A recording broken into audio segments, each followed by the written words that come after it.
मी स्वतः पुढारी न्यूजचा संपादक म्हणून मी स्वतः देतो. मी आज आंदोलनाच्या ठिकाणी जाऊन आलेलो आहे. आंदोलन अतिशय शिस्तीत चाललेलं आहे. आंदोलनामध्ये कोणताही राडा चाललेला नाही. जे कार्यकर्ते आजूबाजूला दिसत आहेत ते इतक्या मोठ्या संख्येने आहे की त्याच्यामुळे लोकांना वाटू शकतं केवढीही गर्दी आहे, पण त्याचं कारणच आंदोलनाचं ठिकाण आहे. उद्या जर का दसरा मेळाव्यातले शिवसैनिक एका क्षणात दादरला पसरले तर जे वातावरण बघायला मिळेल ते वातावरण तिथे बघायला मिळते. तिसरी गोष्ट म्हणजे ग्रामीण भागातून कधी नव्हे तो मुंबईत आलेला आहे. त्यांना तुमच्या मुंबईशी काही देणं घेणं नाहीये. त्यांना त्यांच्या आरक्षणाशी देणं घेणं आहे. 1, 2, 3 दिवस काय आले तर लगेच आम्हा सगळ्यांना केवढी मुंबईला भेटीला धरलं, काय त्रास झालाय आम्हा सगळ्यांना. ही मंडळी तीच आहेत की जी मुंबईमधल्या आपल्या सगळ्यांच्या घराला अन्नधान्यानं भरतात, जिकडनं आपला सगळा कच्चा माल येतो, जिकडनं आपल्यासाठीचा वर्कफोर्स येतो, तोच हा वर्ग आहे, तो आपल्याकडे आलेला आहे. त्याच्या बाबतीत आपण बोलतो, याची आपण सगळ्यांनी जाणीव ठेवायला पाहिजे.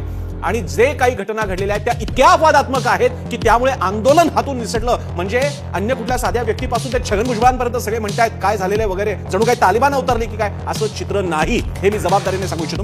पुढची गोष्ट म्हणजे ती घटना ही इतकी मोठी करून दाखवली जाते की जणू काही तालिबान अवतरलंय. म्हणजे छत्रपती शिवाजी महाराज टर्मिनस आणि आझाद मैदानाच्या बाजूला घोड्यावरती बसलेले तालिबानी बंदुका घेऊन जात आहेत की काय, असं चित्र तयार केलं जात आहे. असं नाहीये. तिकडे आजही रेल्वे वगैरे व्यवस्था सुरू आहे. जेवढा ताण यायचा तेवढा आलेला तेवढा येत नाही का आपल्याकडे? यापुढे आपले कार्यक्रम झाले नाहीत का? आज जेव्हा दिल्लीच्या जंतर मंतरवरती अण्णाद्रेंचं आंदोलन सुरू होतं तेव्हा नव्हता का ताण आला त्यांच्यावरती? सगळ्यांनी कव्हर केलं, त्याचे पण अनुभव आहेत.